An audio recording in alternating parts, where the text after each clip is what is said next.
Ahí estás, Alfonso. Ahí está tu presentación. Dale. Parto nomás entonces. Sí, ya puedes iniciar. Súper, muchas gracias. Bueno, muchas gracias a todos por interesarse en esta presentación. Bueno, yo soy Alfonso, soy actualmente Head de Data Science, trabajo en Joycar, una Insurtech, y hoy día les quiero hablar acerca de cómo utilizar Hydra para poder fallar rápidamente y poder construir modelos de Machine Learning. Hydra es una librería implementada por Facebook, entonces voy a estar dándole un overview de cómo funciona esto. Antes de partir, quiero hablar un poquito acerca de mí. Bueno, estoy casado con Valentina y tengo 2 gatitas y una perrita, como veían en la foto que mostré anteriormente. Llevo 6 años trabajando como Data Scientist y también soy docente de la carrera de Data Science en la Academia de Desafío Latam. La verdad es que me encanta el Machine Learning, y no solo como trabajo, sino también como hobby. De hecho, tengo un blog en el que comparto material de Data Science en español, así que si me quieren seguir ahí yendo a daquiver.cl, siempre estoy posteando cosas nuevas.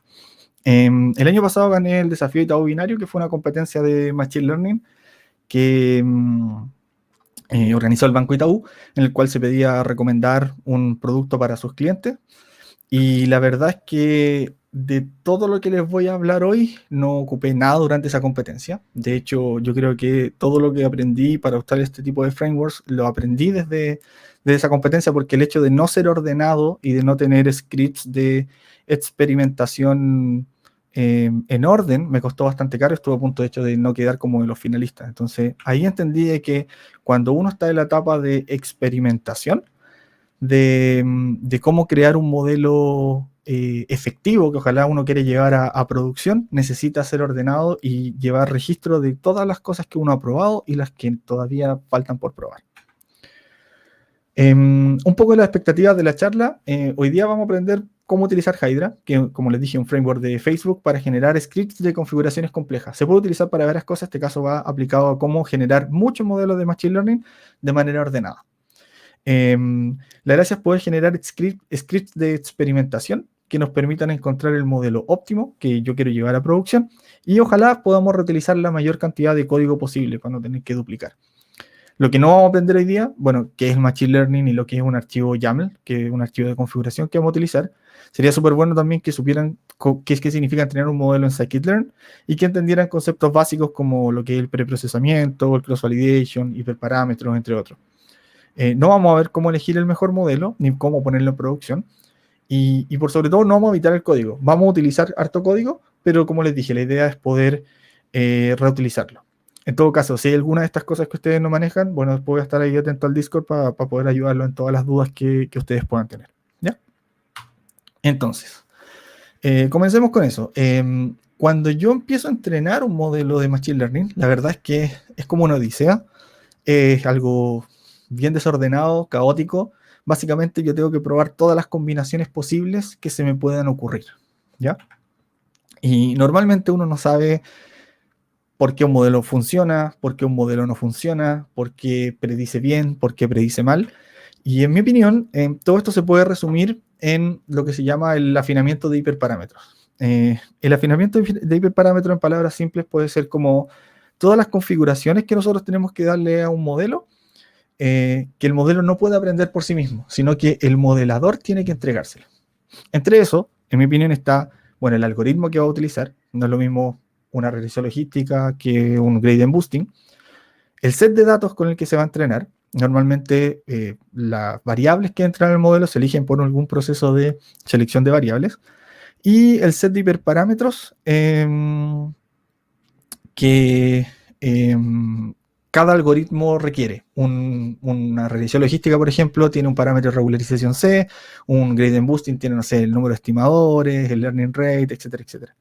El tema es que de todos los modelos que yo voy a generar, voy a fallar en todos, excepto en el que yo voy a llamar como el modelo exitoso, que es el menos malo de los que yo pude conseguir. ¿Ya? Entonces, les propongo el siguiente problema. Queremos entrenar muchos modelos para resolver lo siguiente. Un modelo de clasificación binaria, en el cual vamos a tener un set de entrenamiento y de test que va a tener 2 tamaños, uno small y uno large. El small es un dataset que tiene solo features numéricas y el large va a ser uno que tiene numéricas más features categóricas. Además, vamos a tener que hacer un proceso de preprocesamiento. Las variables numéricas y las categóricas van a tener nulos. Y en el caso de las variables categóricas tenemos que usar algún encoding que permita transformarlo en una representación numérica para que los modelos lo puedan entender. Y solo por simplicidad vamos a utilizar dos algoritmos, una regresión logística y un random forest, ¿ya? Todo esto lo vamos a resolver utilizando scikit-learn porque, digamos, es como el estado del arte, lo más estándar para poder resolver este tipo de problemas hoy en día en Python. Entonces, una regresión logística en scikit-learn se resuelve más o menos así. Uno normalmente importa pandas, generalmente tiene data en algún formato que pandas puede leer, importa el modelo que nos interesa implementar y algunas clases amigas para trabajar en scikit-learn, normalmente para preprocesamiento o para medición de la performance. Yo en particular uso también una librería que se llama Feature Engine que permite hacer preprocesamiento, pero la gracia es que no utiliza como base NumPy, sino pandas, por lo tanto un poquito más amigable. Una vez haciendo las importaciones necesarias, bueno, yo voy a importar mi data, ¿cierto? En este caso voy a usar la small y voy a dividir lo que son los predictores, que son las variables que yo voy a utilizar, y mis targets, que es la variable que yo quiero predecir utilizando mis predictores. Voy a hacer un preprocesamiento, en este caso como estoy usando solamente data numérica, voy a imputar con la media a todos los valores nulos y voy a estandarizar, que bueno, es un proceso relativamente estándar para poder ayudar a los modelos que tienen algún procedimiento de convergencia estocástica a converger de manera más rápida. Y finalmente voy a entrenar el modelo y voy a hacer alguna medición de la performance para ver qué tan bueno o qué tan malo es mi modelo, y a partir de eso voy a elegir si sigo experimentando o no. Si en vez de una regresión logística, yo ahora quisiera entrenar un random forest, la verdad es que el código es casi el mismo. La única diferencia que tengo que hacer es que voy a importar otro modelo, en este caso el random forest classifier, y al momento de llamar el modelo voy a instanciar otra clase y puedo utilizar algunos hiperparámetros propios del modelo. El random forest tiene estimators, maxDepth, entre otros, etc. Aquí empieza a aparecer como el primer problema, y que nosotros los data scientists tenemos varias formas de resolverlo. Uno es que el código es casi igual y tiene pequeñas modificaciones. Por lo tanto, a veces yo copio y pego el código en un Jupyter Notebook, en una celda lo tengo con un Logistic Regression, en otra con un Random Forest. La verdad no es muy elegante esa solución. Otra solución que es menos elegante, pero que también de repente la usamos, es voy a tener ambos pedacitos de código en un script y los voy a comentar y descomentar dependiendo del modelo que yo quiera entrenar. Tampoco muy elegante. Otra un poquito más elegante, pero tampoco tan práctica, es el hecho de que a veces voy a tener dos scripts. Uno para la regresión logística y otro para el Random Forest Classifier. Pero, por ejemplo, ya tengo dos scripts, ¿cierto? Ahora, ¿qué pasa si yo quiero ahora utilizar el segundo dataset que tenía disponible, ¿cierto? Bueno, si yo quiero utilizar ahora el dataset large, uno pensaría, bueno, el único cambio que tengo que hacer es que ahora tengo que importar la data large, nada más. Pero la verdad es que no es tan así, porque dijimos que la data large tiene features categóricos y eso tiene que pasar por otro proceso de preprocesamiento distinto al numérico. Por lo tanto, el preprocesamiento también va a cambiar. Vamos a tener que en este caso imputar los valores numéricos, pero también imputar los categóricos y generar el encoding, como dije antes. Y si a eso le agrego que yo quiero cambiar hiperparámetros, y además que cada modelo distinto tiene distintos hiperparámetros, se dan cuenta que empezamos a tener un problema. Voy a tener que empezar si quiero ser ordenado, la verdad, voy a tener que empezar a crear un script por cada modelo, por cada set de hiperparámetros, por cada set de datos, por cada preprocesamiento que tenga, y la verdad es que se empieza a volver un caos y algo muy, muy desordenado. Entonces, ahí es donde entra Hydra.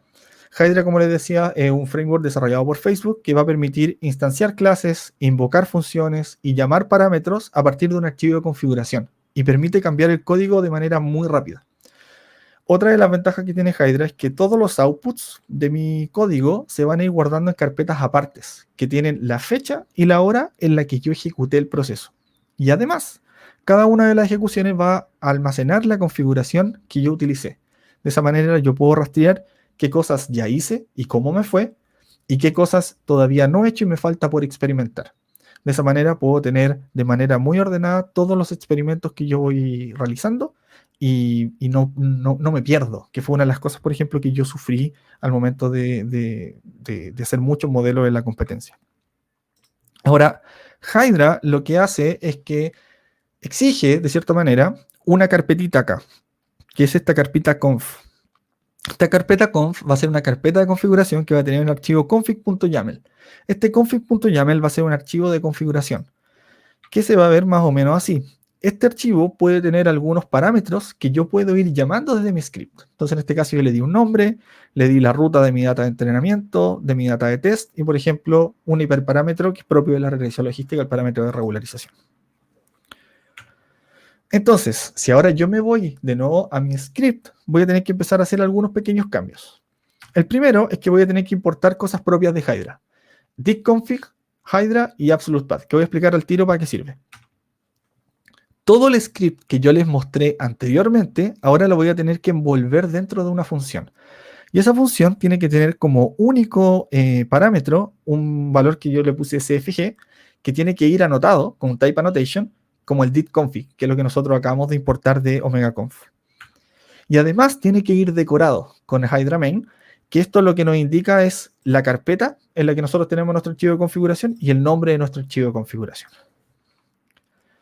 Otra diferencia que va a tener nuestro script de Hydra es que ahora, cuando nosotros queramos importar nuestra data, tiene que ir precedido de tu absolute path. ¿Por qué pasa esto? Como yo les dije, Hydra cada vez que ejecuta algo va a crear una carpeta nueva. Por lo tanto, es como que el script se para dentro de esa carpeta y si ustedes le piden buscar data, no la va a encontrar. Porque la ruta que ustedes le están dando, la están dando desde su path absoluto, o mejor dicho, desde la raíz de su proyecto. Por lo tanto, tu absolute path va a corregir eso y les va a permitir encontrar utilizando la ruta original, todos los archivos que ustedes quieran importar. Y como pueden ver, pueden utilizar CFG y el nombre de la variable o del parámetro que ustedes tienen en su archivo de configuración para poder llamar, en este caso, la ruta de la data de train o la ruta de la data de test. Lo mismo pueden hacer, por ejemplo, con el hiperparámetro. CFG.c les va a permitir utilizar el parámetro de regularización C, en este caso 1, que nosotros definimos en nuestro archivo de configuración. Finalmente, para ejecutar esto, ustedes tienen que llamar a su función, pero ojo, no tienen que colocar ningún argumento. El argumento CFG que ustedes definen es invisible al momento de ejecutar el script. Entonces, ¿qué es lo que pasa? Cuando ustedes quieren ejecutar el script, se puede ejecutar tan fácil como Python main, que es la manera en la que uno ejecuta cualquier script de Python. Pero la gracia de Hydra es que permite utilizar algunos operadores extras, como por ejemplo el doble signo más. En este caso, más C igual 0.1, lo que va a hacer es que para esta ejecución en particular no va a utilizar el valor de C que yo le di por configuración, sino que va a utilizar 0.1 que yo le estoy dando ahora, al momento de ejecutar. Entonces eso me permite generar varios experimentos rápidos, cambiados solamente desde la línea de comando, sin tener que meterme al código. Obviamente yo lo puedo utilizar para poder cambiar cualquier cosa, y una de las cosas que podría hacer es, bueno, podría también decir, ¿sabes qué? Cambiemos el dataset. En vez de utilizar el dataset small, utilicemos el data train large, por ejemplo. O el data test large. Pero esto me va a dar un problema porque si yo cambio mi dataset, nosotros sabemos que también tiene que cambiar el preprocesamiento. Por lo tanto, esto me va a generar un error en el script. Entonces, cuando yo cambio el dataset, también tengo que generar el preprocesamiento. Y eso me empieza a generar complicaciones en el código. Bueno, para eso Hydra tiene una funcionalidad extra, que es que permite invocar funciones. El hecho de invocar funciones, yo puedo desde el archivo de configuración generar subconfiguraciones que me va a permitir llamar funciones en específico. Para esto, yo voy a generar un script llamado preprocessing.py que va a contener dos funciones. La primera va a tener todo el preprocesamiento asociado a las variables numéricas, en este caso solamente la imputación y la estandarización. Y otra función para las numéricas y las categóricas, ¿ya? Al hacer esto, en mi carpeta de configuración, yo voy a tener que tener no solamente mi archivo config.yaml, sino que también una subconfiguración, que va a ser el tipo de preprocesamiento que yo voy a utilizar, que en este caso puede ser simple o complejo. Entonces, Mis nuevos archivos de configuración lo que permiten es que van a poder llamar a una función específica. Por ejemplo, la configuración simple va a llamar a la función simple preprocess con sus respectivos hiperparámetros, argumentos. Y complex preprocess va a poder llamar también con sus respectivos argumentos. Y como dije, el procesamiento va de la mano con la data. Por lo tanto, si yo llamo a la configuración simple, lo que va a hacer es que va a llamar no solo el procesamiento simple, sino que también la data small. Y lo mismo con el complex. Si yo llamo el procesamiento complex, va a bien llamar a la data large, que va a permitir que todo sea compatible entre sí. También puedo utilizar config.yaml y en este caso solamente voy a dejar parámetros que sean de manera global. En este caso el hiperparámetro de regularización de la regresión logística. Entonces, si yo vuelvo a mi script en Hydra, algunos cambios que tengo que hacer. Bueno, primero voy a tener que llamar ambos preprocesamientos. ¿Por qué? Porque yo solamente al momento de la ejecución voy a saber cuál utilizar. Además, voy a tener que hacer un pequeño cambio al momento de llamar a las rutas de training test, porque ahora dependen del tipo de preprocesamiento. Por lo tanto, yo voy a decidir cuál utilizar al momento de la ejecución. Y al momento de llamar al preprocesamiento, yo voy a utilizar hydra.utils.call. De esta manera, yo voy a llamar una función que viene desde el archivo de configuración. Entonces, si yo quiero utilizar, por ejemplo, el preprocesamiento simple, yo lo único que voy a hacer es Python main y le voy a decir, bueno, quiero el preprocesamiento simple. Y en el caso de que quiero utilizar el preprocesamiento complejo, bueno, voy a utilizar preprocess complex. Y de hecho eso también se puede configurar con los otros operadores que vimos anteriormente. Otra característica especial que tiene Hydra es que permite instanciar objetos. Y esto puede ser súper útil cuando nosotros queremos utilizar distintos modelos. Por ejemplo, si nosotros queremos utilizar una regresión logística o un random forest, sabemos que cada uno es una clase distinta en scikit-learn. Por lo tanto, yo puedo generar un archivo de configuración, por ejemplo, LR, con la clase de scikit-learn y los valores con los que yo quiero instanciar esa clase. Y lo mismo con random forest y los valores con los que yo instancio esa clase. Nuevamente, Hydra me va a pedir generar otro archivo de subconfiguración que va a ser lr.yaml y rf.yaml que va a vivir en modelos, ¿cierto? Y como se pueden imaginar, voy a tener que generar algunos cambios en mi script. El primero, lo mismo que hicimos anteriormente, es que tengo que llamar ambos modelos porque no sé cuál voy a utilizar, va a depender del momento de la ejecución. Y al momento de instanciar el modelo, voy a utilizar hydra.utils.instantiate. De esta manera yo voy a instanciar la clase Logistic Regression o Random Forest con el archivo de configuración que les mostré anteriormente. Y de nuevo, si yo quiero ejecutar el script, basta con decir voy a utilizar Python main con preprocesamiento simple y una regresión logística, o con un preprocesamiento complejo y un Random Forest. Entonces, de esa manera, con un solo script ya puedo generar al menos 4 combinaciones distintas de modelos con set de datos. ¿Ya? Bueno, hasta ahora hemos cubierto el tema de el algoritmo que queremos utilizar y además el dataset que queremos utilizar, que básicamente tiene que ver con el proceso de selección de variables que estoy utilizando. Pero la verdad es que falta un punto final que tiene que ver con el set de hiperparámetros. Y para eso les voy a mostrar un ejemplo con Optuna, que es una librería de optimización bayesiana súper rápida y que basa su búsqueda en resultados anteriores. Dependiendo de cómo les ha ido en el pasado, va eligiendo qué cosas probar en el futuro.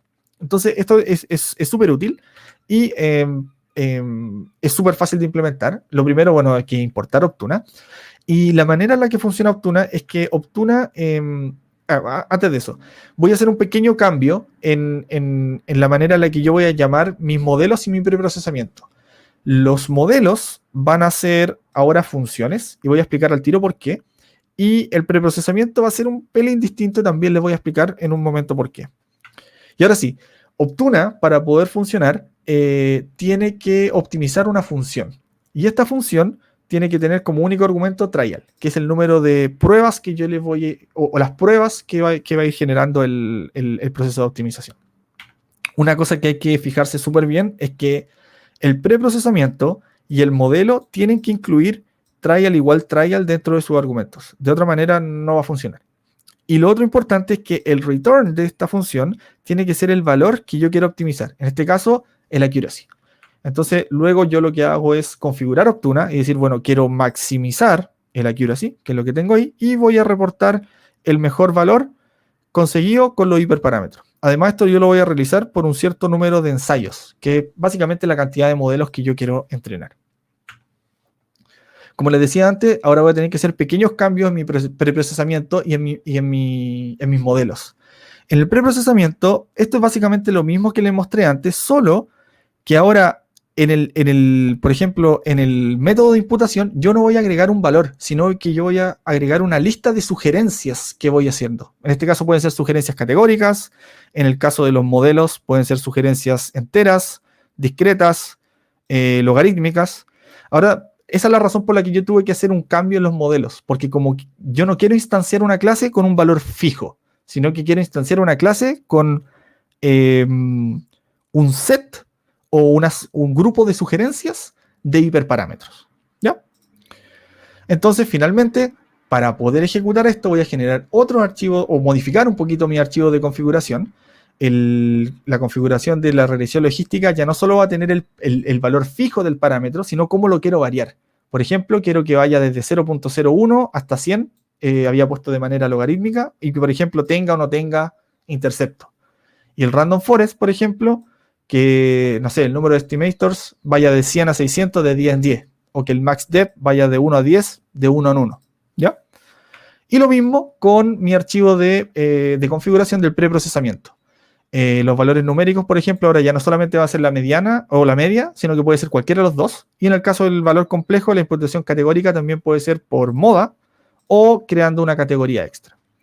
Además, y con esto termino, Hydra permite utilizar este operador, que es el triple signo de exclamación, que es como un valor que yo le tengo que dar a la ejecución, de otra manera no va a funcionar.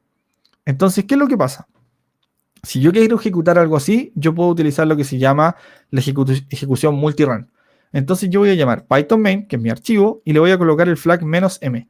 De esa manera, yo puedo generar todas las configuraciones de las subconfiguraciones que quiera ingresar. Entonces, ¿qué es lo que yo le voy a decir? Mira, quiero que utilices el preprocesamiento simple y el complejo, y que utilices el modelo LR y RF, y que hagas 100 modelos de cada uno. Entonces, de esa manera, como tengo 4 combinaciones distintas y 100 ensayos de cada uno, voy a tener 400 modelos con un solo script.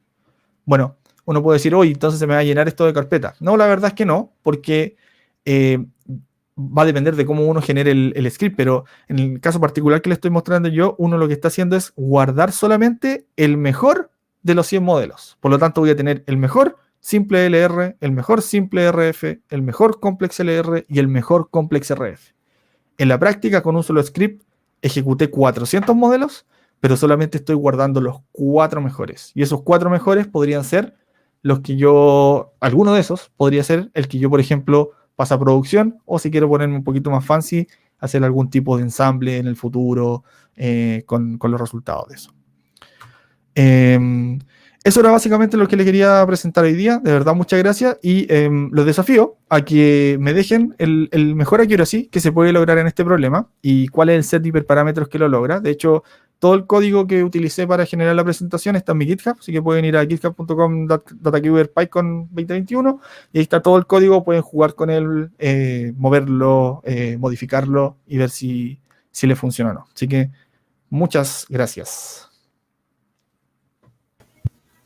Bueno, Alfonso, muchas gracias a ti por tu charla. Tenemos Sí, por nada. el enlace que estabas dando de todas maneras del GitHub, lo puedes también publicar en tu canal del Discord. Lo publico en el Discord, no hay problema. Sí, lo puedes publicar allí en el Discord. Hay algunas personas que están haciendo algunas preguntas, entonces voy a comentarte. Ok. Vamos a ver. Por acá, Vale Montero pregunta, súper interesante la aplicación de esta librería. Entiendo que los hiperparámetros son entregados de manera manual en la línea de comando. Cuando se ejecuta el script, ¿es posible automatizar esto? Algo así como lo hace Grid Search CB de Scikit-learn. Claro, sí. Lo que pasa es que tú tienes dos formas de ingresar los hiperparámetros. Uno es que, me voy a ir un poquito más atrás, de poder ingresarlos como por ejemplo aquí, desde la línea de comando. O la otra opción es lo que mostré aquí al final, que es desde el archivo de configuración. Esto podría ser similar a lo que se hace en el Grid Search CB de Scikit-Learn. ¿Cuál es la diferencia entre hacerlo de esta forma y utilizar el Grid Search? Yo solía usar mucho el Grid Search de Scikit-Learn y el tema de que tú vas a generar todas las combinaciones dentro de tu mismo script, por lo tanto tú vas a correr todas las combinaciones dentro de una ejecución de Python. Entonces, si tú tienes modelos muy pesados y estás generando, no sé, combinaciones para 1000 modelos, a mí me pasó muchas veces, te quedas sin memoria y normalmente falla.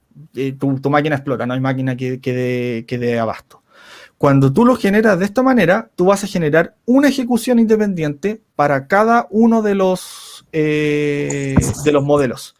En el caso de Optuna, de hecho, te permite paralelizarlo. Por lo tanto, tú puedes hacer búsqueda bayesiana de manera paralelizada, lo cual es bastante más rápido y no vas a tener problemas de memoria, porque vas a estar generando una ejecución de Python para un modelo y cuando termine, se mata, se limpia la memoria y empieza el resto. Entonces, es bastante más eficiente en términos de memoria.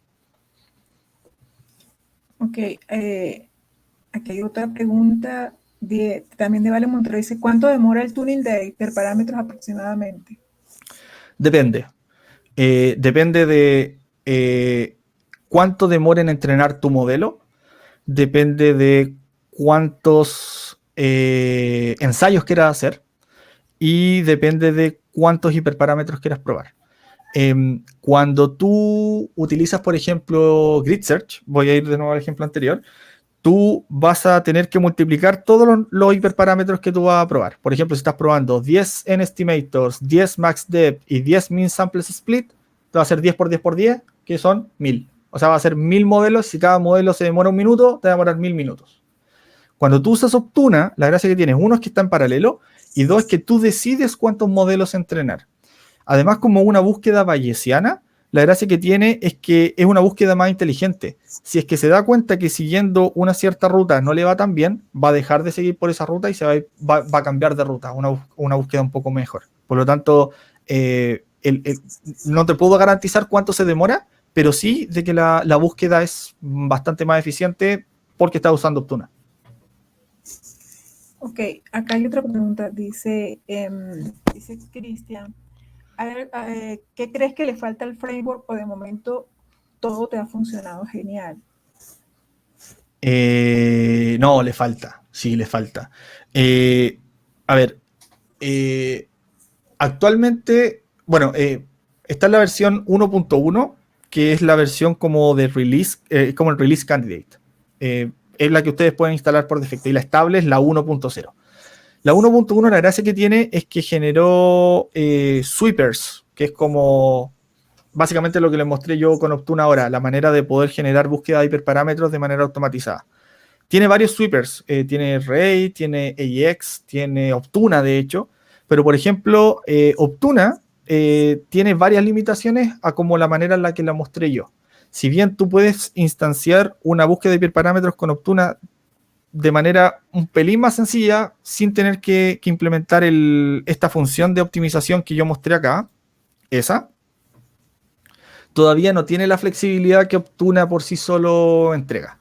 Yo creo que una librería no tan conocida todavía, pero que está ganando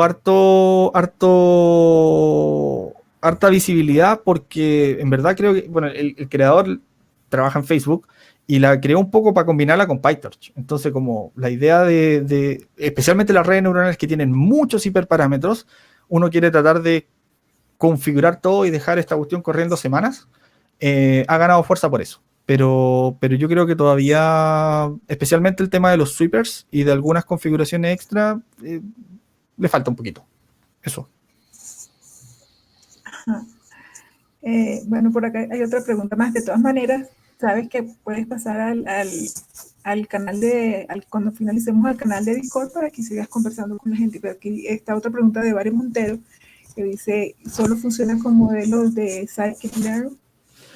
No, de hecho, Hydra es un framework para trabajar con cualquier cosa que tenga configuración. O sea, cualquier cosa que tú quieras configurar va a funcionar. En el caso particular, yo decidí hacer una implementación en scikit-learn porque es lo más común, pero si tú quisieras usar PyTorch, TensorFlow, de hecho, si entran a mi página, yo tengo una implementación usando Hydra, pero para otra cosa. De hecho, es para utilizar bases de datos, para poder conectarse a distintas bases de datos de manera por línea de comando. Entonces, ni siquiera tiene que ser Machine Learning. Cualquier cosa que dependa de una configuración se puede utilizar con Hydra. Ok, hay otra pregunta acá de María José, dice, ¿se puede utilizar Hydra con Keras? Sí, sí, sí. De nuevo,